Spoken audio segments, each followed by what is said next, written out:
और अब बड़ी खबर, अमेरिका ने एक बार फिर से ईरान पर बड़ा हमला किया है। ये हमला खुदाब, बंदर अब्बास और चाबहार पोर्ट में किया गया है। ईरानी मीडिया के मुताबिक अहवाज एयरपोर्ट पर भी अमेरिकी मिसाइल्स गिरी हैं। अमेरिका ने स्टेट ऑफ हॉर्मुज में ईरान की नेवी के मेन पोर्ट और नेवल हेडक्वार्टर पर भी हमला किया, जहां से ईरानी नेवी हॉर्मुज पर कंट्रोल करती है। इसके साथ ही अमेरिका ने कुवैत में अपने बेस से ईरान पर घातक मिसाइलों से हमला किया है। अमेरिका ने दक्षिणी ईरान को निशाना बनाकर ये हमले किए। बुशर से लेकर चाबहार तक, यानी पूरे दक्षिणी हिस्से में कोस्टल इलाकों को भी निशाना बनाया गया।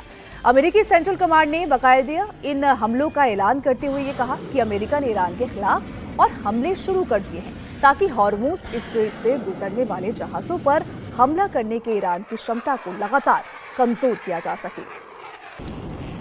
कमांडर इन चीफ ने ईरानी फौज को जवाबदेह ठहराने के लिए इन हमलों का निर्देश दिया। ईरानी सरकारी मीडिया ने दक्षिण ईरान के सिरिक में ताहेरोई गांव के पास हुए हमलों की भी खबर दी है। अमेरिका लगातार कई दिनों से ईरान पर हमलावर है, ईरान के अलग अलग टारगेट्स को हिट कर रहा है। इस बीच खबर आ रही कि अमेरिका ने ईरान के न्यूक्लियर पावर स्टेशन को निशाना बनाना शुरू किया है। अमेरिका ने ईरान के अराक में रिएक्टर पर हमला किया। इस रिएक्टर में ईरान की 40 megawatt heavy water nuclear facility है। दोनों देशों के बीच MOU के बाद ये पहला बड़ा हमला है। ये पब्लिक इंफ्रास्ट्रक्चर को निशाना बनाया गया है।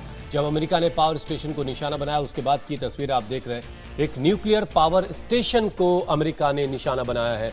इससे पहले रेलवे फैसिलिटीज, कई ब्रिजेस को भी टारगेट किया था। और इस तरीके से आप ये कह सकते हैं, एक्सपर्ट्स को कह रहे हैं कि अमेरिका कुल मिलाकर इस तरह के हमले इसलिए कर रहा है कि वो ईरान को घुटनों पर ला सके, ईरान को अपनी शर्तों पर झुका सके। और बार बार हॉर्मुज का भी हवाला इसीलिए दिया जा रहा है कि हॉर्मुज की वजह से ऐसा कर रहे हैं, जबकि हॉर्मुज तो ईरान ने खोल दिया था। लेकिन एक बाईपास करके एक दूसरा रास्ता अमेरिका की तरफ से बनाने की कोशिश की गई, जो ओमान के वाटर में से थी।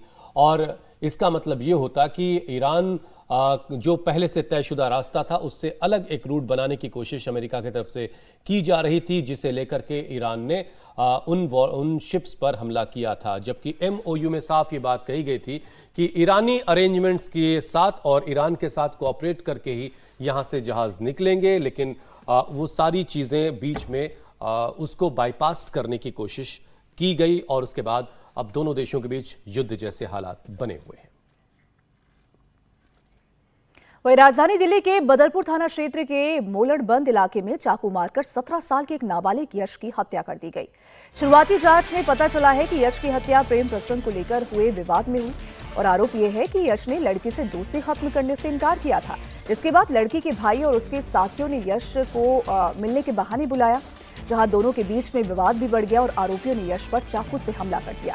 पुलिस ने मामले में 2 आरोपियों को पकड़ लिया है, जबकि बाकियों की तलाश जारी है।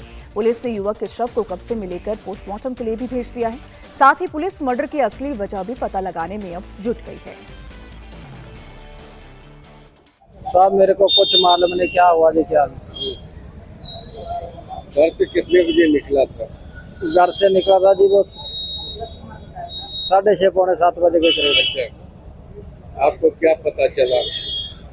वो अपने दोस्त, उसका दोस्त था जी, वो कह रहा जी तेल डलवाने जाना है, तेल डलवा के आ रहे हैं अंकल जी। मैं कहा चल ठीक है। और उसके 10 मिनट बाद फोन आता है कि वो हॉस्पिटल में। अच्छा, कौन सा हॉस्पिटल? ये बाईपास पे था जी। अच्छा, जब मैं हॉस्पिटल गया तो वो खत्म था जी। अच्छा, खत्म हो गया। हाँ जी। अच्छा, कौन से क्लास में पढ़ता था? +2 में। तो क्या चाकू से हमला किया? चाकू से हमला किया जी। अब आप क्या चाहते हैं? मेरे को न्याय चाहिए जी।